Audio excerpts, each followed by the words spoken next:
Hallo meine Lieben und willkommen zu einem neuen Video. Wir starten auch direkt in der Küche und zwar mit süßen und gesunden. Gesund ist ja immer so eine, ne, für jeden ist gesund was anderes, aber auf jeden Fall mit gesünderen Alternativen zu gewöhnlichen Süßigkeiten, sei es für euch selber, weil ihr snacken wollt, oder für eure Kids, mache ich gerne ein paar leckere Sachen, die ich euch zeigen will. Das mal so drei, vier verschiedene Süßigkeiten mit Datteln. Das eine, was wir starten, sind Kekse. Habe ich noch nicht gemacht, mache ich das erste Mal. Deswegen bin ich super gespannt. Ich habe ein Video gesehen. Einfach nur Datteln und Mandeln und ein bisschen heißes Wasser. Und dann kurz in den Backofen. Ich glaube, es hat 5 Minuten gebacken. Und dann waren das so Kekse. Also bin ich super gespannt. Wir machen das gemeinsam. Das probieren wir aus. Die anderen Sachen habe ich schon öfters gemacht. Die weiß ich, die sind super, super lecker. Also wenn ihr hier eine Alternative sucht zu Süßigkeiten mit raffiniertem Zucker, kann ich euch auf jeden Fall Datteln empfehlen, weil Datteln sind einfach ein Superfood. Ihr habt hier zwar auch Glucose und Fructose, dies aber kombiniert mit Ballaststoffen und somit wirkt das ganz, ganz anders. Und wenn ihr da auch drauf achten wollt, auf euren Blutzuckerspiegel und so weiter, sind Datteln auf jeden Fall die beste Alternative, denn wie gesagt, Ballaststoffe sind mit dabei, somit beeinflusst das den Blutzuckerspiegel anders, als wenn ihr einfach, ja, leeren Zucker, sage ich jetzt mal, esst. Hier habt ihr zusätzlich auch noch Eisen, Kalium und Magnesium. Ich liebe einfach Datteln, vor allem Meiju-Datteln. Die sind ja nochmal so richtig dick und saftig. Die schmecken so karamellig. Also ich liebe es einfach. Der schnellste Snack sowieso ist einfach, sich so eine Dattel zu nehmen, den Kern zu entfernen und dann einfach so ein paar Nüsse reinstecken. Egal was, Mandeln, Walnuss oder Erdnuss. So, sind jetzt hier 3 Mandeln drin. Dann packe ich es wieder zu. Klebt auch mal so schön zusammen. Und das dann direkt so essen. Also das ist wirklich ein super Snack. Der ist gemacht in 3 Sekunden. Und auch nochmal eben in Kombination mit guten Nüssen, guten Fetten. Super toller Energiekick. Also wenn ihr da nochmal so Energie braucht für die Kids, für die Schule, packe ich immer seit Jahren schon immer Nüsse und Datteln mit ein. Also wie gesagt, tolle Energiequelle. Also wir fangen jetzt an mit den Dattelkeksen. Da bin ich wirklich gespannt, ob da wirklich das so ein... Das sah wirklich aus wie ein Keks im Video. Ich bin wirklich gespannt, ob das auch wirklich so eine Kekskonsistenz auch wirklich ist. Ich nehme jetzt mal den Mixer, dann kann ich immer besser sehen, wie die Konsistenz wird, als jetzt im Thermomix. Da muss ich ja mal wieder reingucken und ihr seht das auch besser. Was wir brauchen, sind einmal 200 Gramm Mandeln, direkt in den Mixer, und 100 Gramm Datteln, eine Prise Salz und dann kochendes Wasser, 25 Milliliter. Könnt ihr mir mal sagen, ob Milliliter das gleiche ist dann wie Gramm? Also wenn ich jetzt 25 Gramm Wasser nehme, ist es dann auch 25 Milliliter? Wisst ihr das? Ich weiß es immer nicht. Ich glaube, müsst ihr das mal googeln. Eine Prise Salz. Ich habe den Backofen jetzt vorgeheizt auf 220 Grad Ober-Unterhitze. Und mache jetzt erstmal so eine kleine Portion. Also es wird jetzt so ein Blech. Und dann gucke ich mal. Wenn sie dann schmecken, dann mache ich mehr. Jetzt machen wir mal 25 Milliliter. Heißes Wasser und dann mixen wir das Ganze durch. Bin ich mal jetzt gespannt.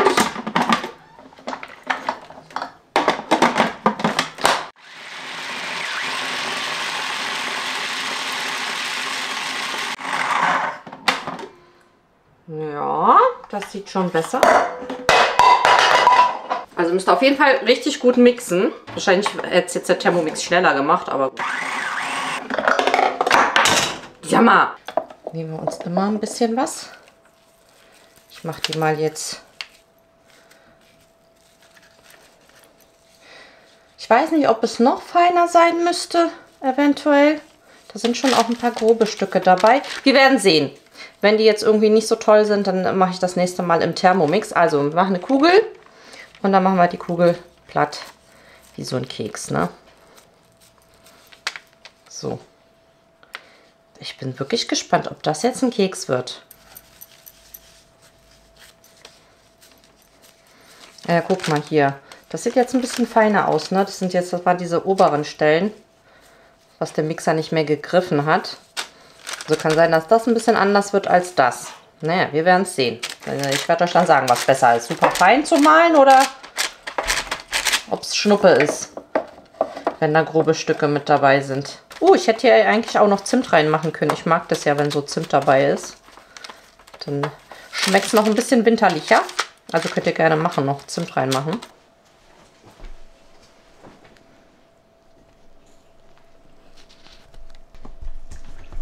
Hier. Nein.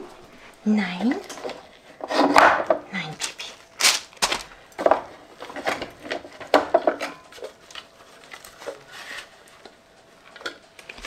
Mit Handschuhen geht das auf jeden Fall besser. Also nehmt ruhig Handschuhe, dann klebt es nicht so an den Händen.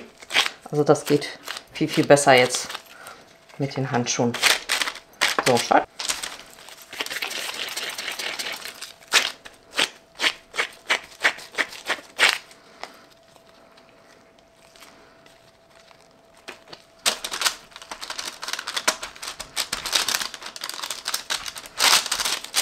Aus der Menge haben wir jetzt so ein Blech von den Dattelkeksen. Und das geht jetzt in den Ofen. 5 Minuten. Bin gespannt, ob das nach 5 Minuten fertig ist. Ja, wir werden sehen.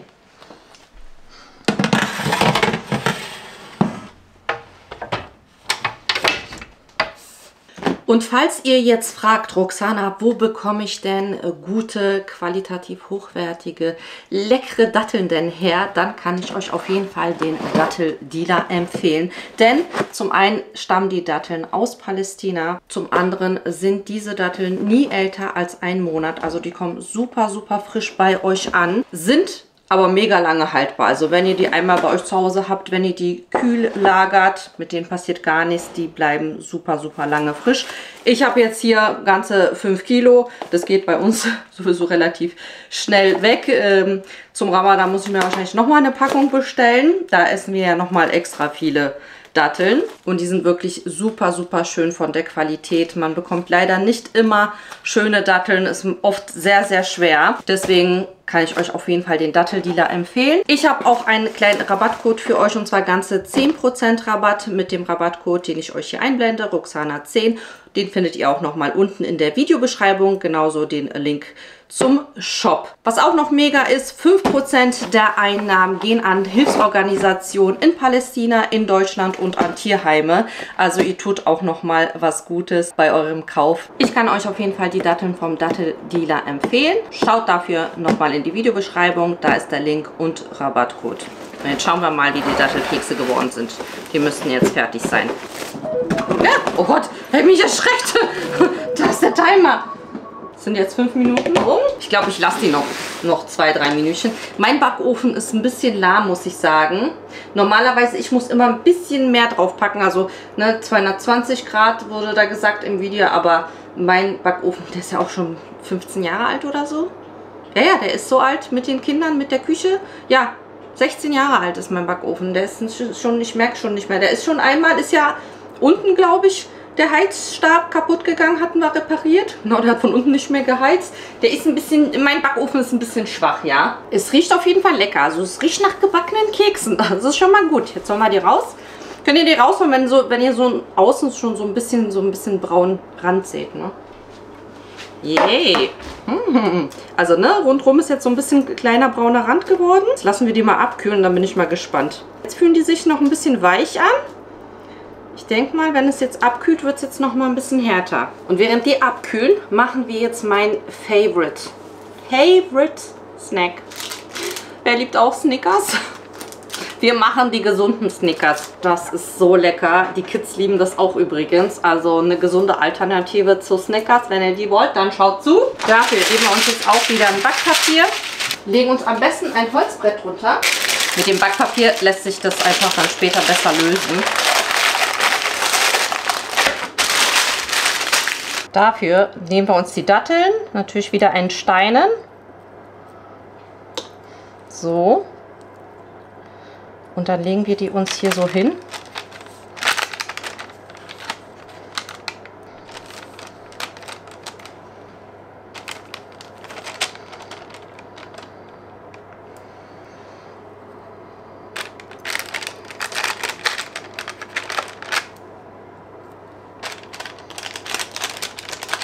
Dann drücken wir das Ganze so ein bisschen platt jetzt, damit es wirklich so eine Platte wird.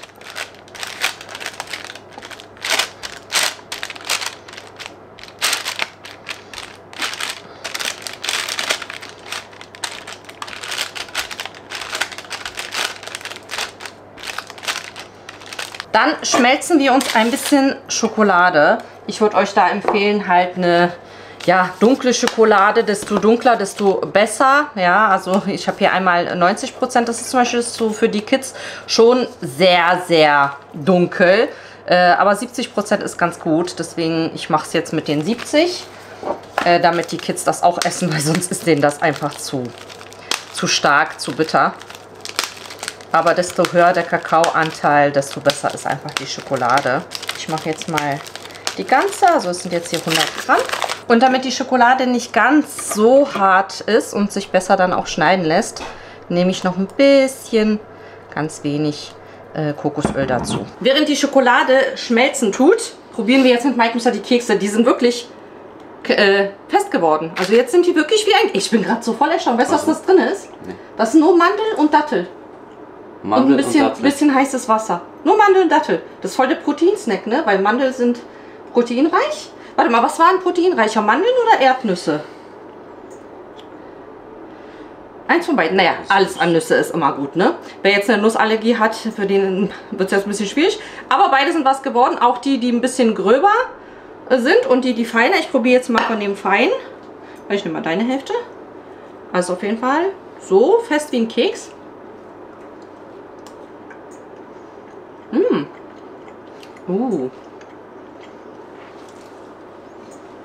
Was sagst du? Schmeckt so nach so Lagerfeuer ein bisschen. Was für ein Lagerfeuer? Ja, so schön so Feuer. Hast du schon mal Feuer gegessen? Ja, so nach so... Also es ist sehr aromatisch so. Lustig mal. Ja. Das ist jetzt hier ein bisschen grober. Aber schmeckt gut. Mal gucken, ob dieses gröbere besser schmeckt. Warte. Also definitiv ein leckerer Keks. Hier könnte man jetzt auch nochmal dunkle Schokolade drauf machen. Dann wäre das wie diese... Kennt ihr diese Haferkekse? Könnte man natürlich auch Haferflocken reinmachen. Boah, ich würde die auch wirklich ein bisschen länger im Ofen lassen, bis man wirklich sieht, dass die Farbe bekommen haben.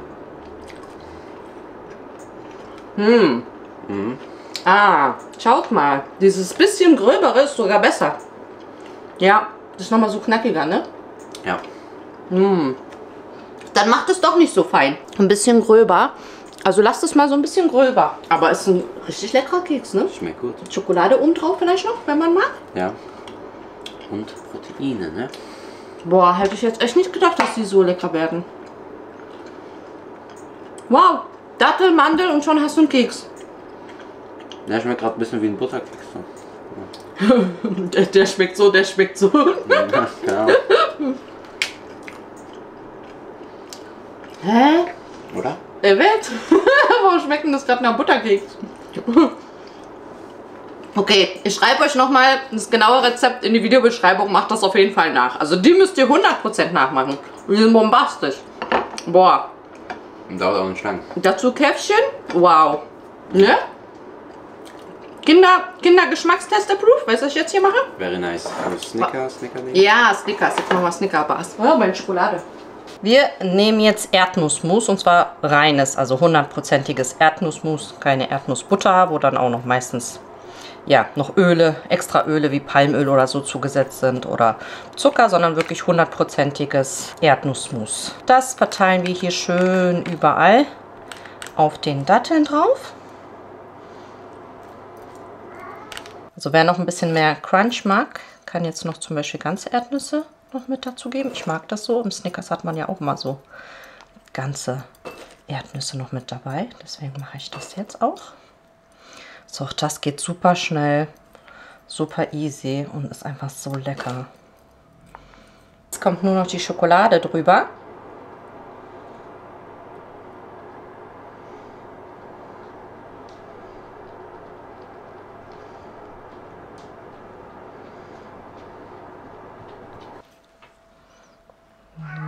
Verteilen. Jetzt, wenn ihr wollt, noch mal so ein bisschen gecrushte Erdnüsse. Noch mal so ein bisschen für die Optik. Und wer mag, auch noch so ein bisschen Salz, so grobes Salz. Ich mache jetzt hier aus meiner Mühle ein bisschen so. Ich mag jetzt nicht so viel. Und jetzt kommt das in den Kühlschrank und da lassen wir das jetzt einmal fest werden. Das Ganze ist jetzt ausgehärtet.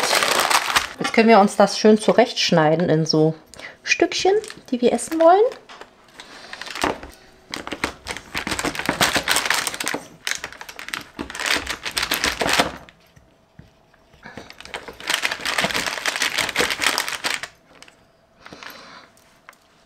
Und so sieht das Ganze fertig aus. Und glaubt mir, macht das nach und schreibt mir dann in die Kommentare, wie ihr das fandet. Aber das ist einfach richtig, richtig lecker. Ich nehme mir mal jetzt gerade so ein kleines Stückchen hier von der Ecke.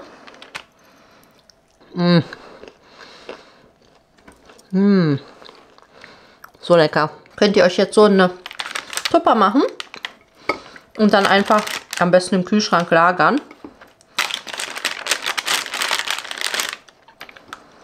Und immer, wenn ihr Appetit kriegt, auf einen kleinen Snickers-Snack, darauf zugreifen, meine Lieben.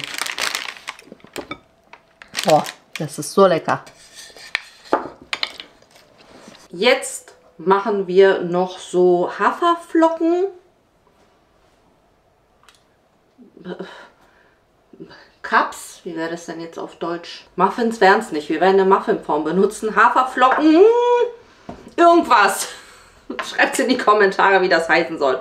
Haferflocken Taler, sagen wir mal Taler, ja, okay. Also wir brauchen dafür so eine Muffinform oder irgendeine andere Form. Ich dachte, ich wollte es erst so als Riegelform machen, weil ich habe halt auch so eine Silikonform in Riegelform. Aber da das jetzt nicht jeder von euch hat, nehmen wir so eine Muffinform, weil ich denke, das hat jeder von euch. Wenn die so antihaft beschichtet ist, ist okay. Wenn nicht, dann macht ruhig ein bisschen Kokosfett rein, damit das Ganze nicht klebt. Und jetzt brauchen wir wieder unseren Mixer. Da kommen jetzt nämlich Haferflocken rein.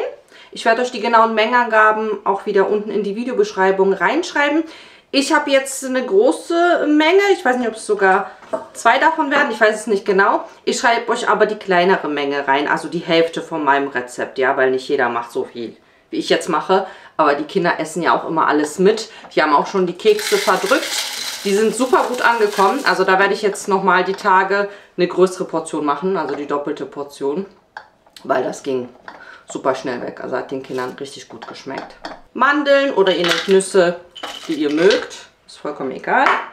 Ein bisschen Chiasamen. Kokosraspeln.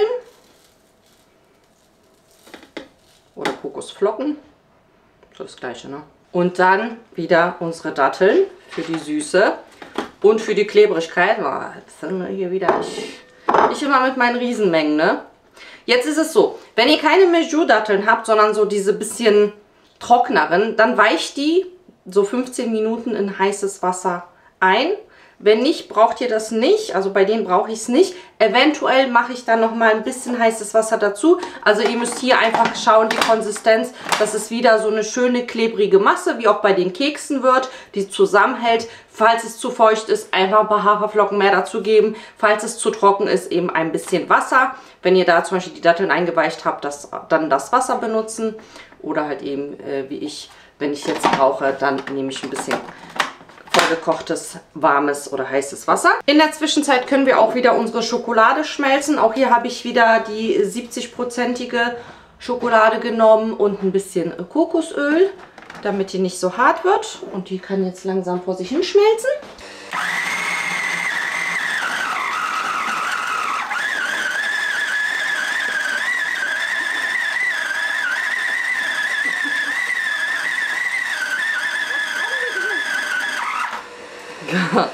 Man merkt, das ist eine große Menge hier. Ich habe es jetzt doch in den Thermomix umgefüllt gehabt, weil die Menge doch ganz schön viel jetzt war für den anderen Mixer. Das hat hier jetzt viel besser geklappt. Also ein bisschen Wasser habe ich auch dazu gegeben. Sollte einfach wie bei den Keksen so eine klebrige Masse sein. Auch das könnte man ja dann theoretisch backen, ne? Also soll ich mal einen Teil backen davon und gucken, wie das schmeckt? Fette die jetzt doch sicherheitshalber mal ein bisschen ein. Ich habe nämlich Angst, dass das festklebt sonst.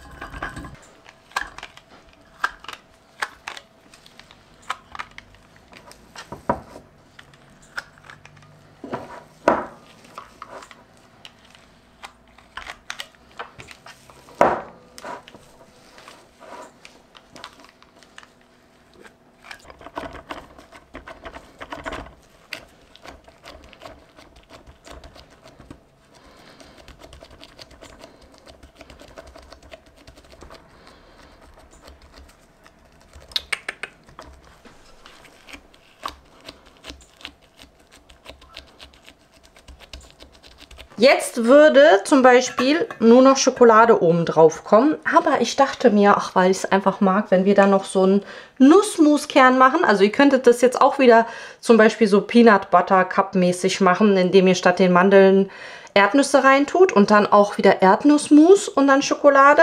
Ich mache jetzt hier einfach helles bei manchen. Ich mache jetzt ein paar so nur mit der Schokolade und bei manchen dachte ich mir, ich mache einfach so einen Kern aus Nussmus. Da könnt ihr jetzt auch nehmen, was ihr wollt. Ich nehme jetzt hier einfach ein bisschen helles Mandelmus. Ich denke, das ist auch noch mal lecker, wenn man da so einen cremigen Kern noch mit dran hat. Jetzt überall ein Klecks dunkle Schokolade. Versucht so, dass das nicht ganz so bis zum Rand geht.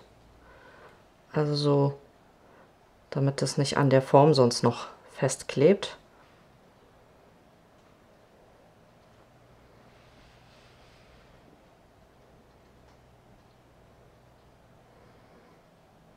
Besser ist dann zum Beispiel, die Mandelmus-Kleckse so vorher einzufrieren, weil seht ihr, so vermischt sich das Ganze jetzt. Naja, jetzt weiß ich nicht, ob das was wird.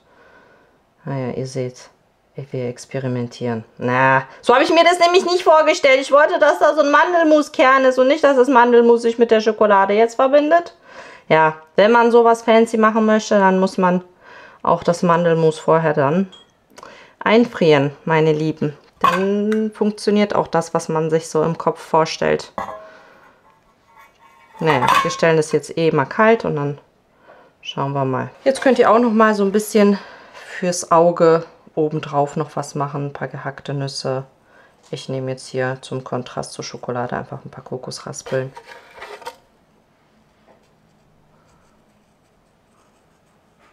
Jetzt könnt ihr das entweder kurz ins Gefrierfach packen oder ein bisschen länger in den Kühlschrank. Ich mache es jetzt für eine halbe Stunde in den Kühlschrank.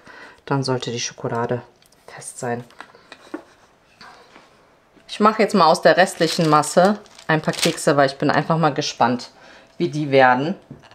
Deswegen backe ich die jetzt auch. Es gibt ja viele Rezepte, wo man dann zum Beispiel Banane benutzt und Haferflocken. Daraus ja so ein bisschen gesündere Kekse backt. Falls ihr das sehen wollt, dann sagt mir gerne Bescheid. Aber ja, falls die lecker sind, dann könnt ihr nämlich aus dem Einteig eben 2 verschiedene Snacks machen.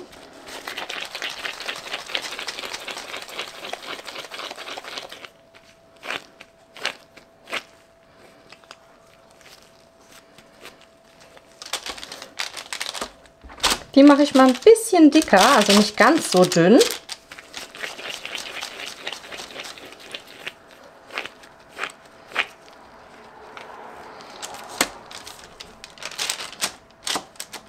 Könntet ihr auch als Müsli-Riegelform machen.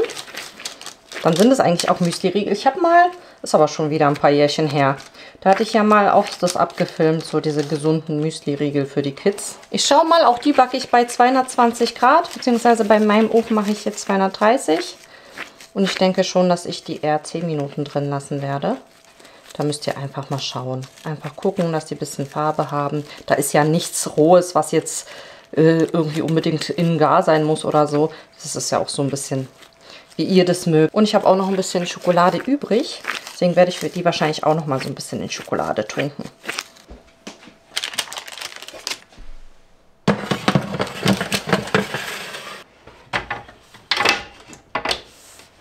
Jetzt habe ich die doch vergessen und jetzt waren die ein bisschen zu lange. Also 10 Minuten reicht. Bei mir waren sie, glaube ich, 13. Und mein Backofen, habe ich gemerkt in letzter Zeit, der ist, wie gesagt, ein bisschen links. Die sind von unten jetzt ein bisschen dunkel, aber das beachten wir nicht. Das ist noch grenzwertig. Ich weiß auch nicht, ich brauche einen neuen Backofen. Gut, das ist, wie gesagt, noch grenzwertig. So, jetzt überlege ich, soll ich hier jetzt Schokolade machen? Nee, ich mache jetzt mal einfach, ich tunke die mal, warte, ich tunke die lieber mal einfach so zur Hälfte in Schokolade. Oder soll ich so ein bisschen so drizzeln? Wie machen wir denn das jetzt? Oder so einfach so? Ja, wir machen so ein bisschen Schokolade drüber.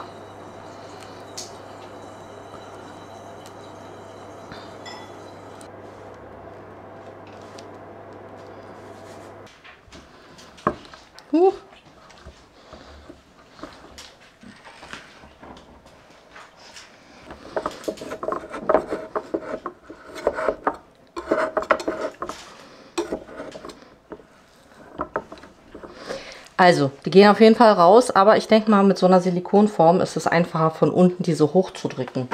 Wisst ihr, was ich meine?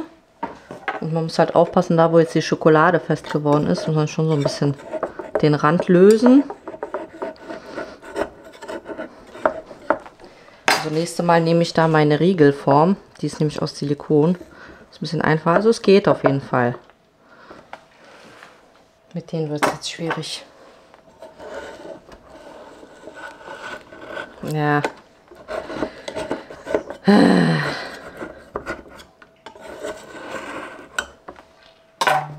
Brauchst du Hilfe? Nee.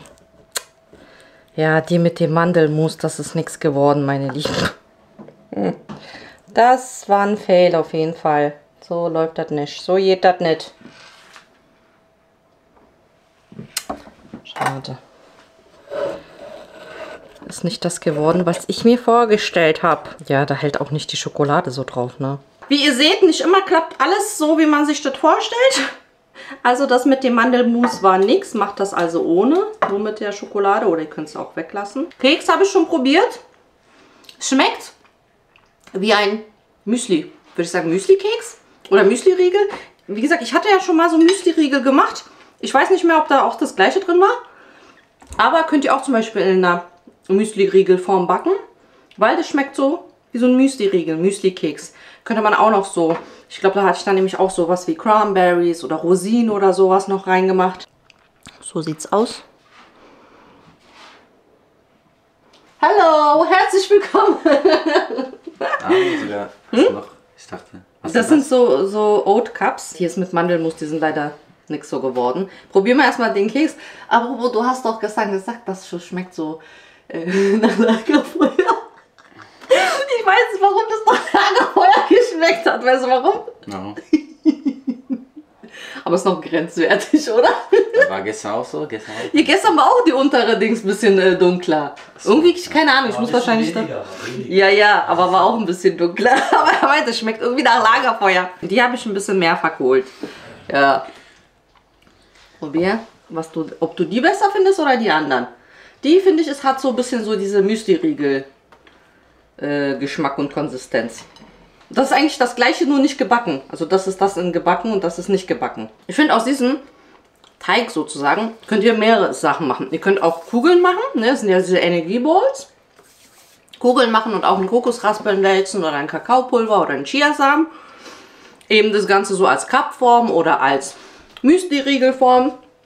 Oder ihr backt es eben für 10 Minuten und habt dann so ein Müsli-Riegel oder ein Müsli-Cookie. Kann man auf jeden Fall sehr schön variieren. Wisst ihr, was ich hätte machen sollen mit der Mandelfüllung? Da hätte ich wahrscheinlich mehr so ein Loch reinmachen sollen in der Mitte. Stimmt, daran habe ich nicht gedacht. Ich hätte so ein bisschen so eine Mulde reinmachen sollen. Dann wäre so ein Kern, so wie so bei Toffifee, so einfach so eine Mulde rein.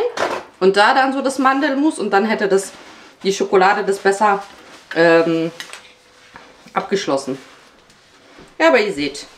Learning by doing, sage ich immer, ne? Einfach ausprobieren. Essbar ist es immer, auch wenn manchmal dann sieht es doch nicht schön aus. Was sagst du? Also. Der Keks oder der andere Keks besser? Von gestern? Ja. Ich finde der. Der? Wegen dem Schoko, aber der schmeckt noch mehr nach Lagerfeuer. So.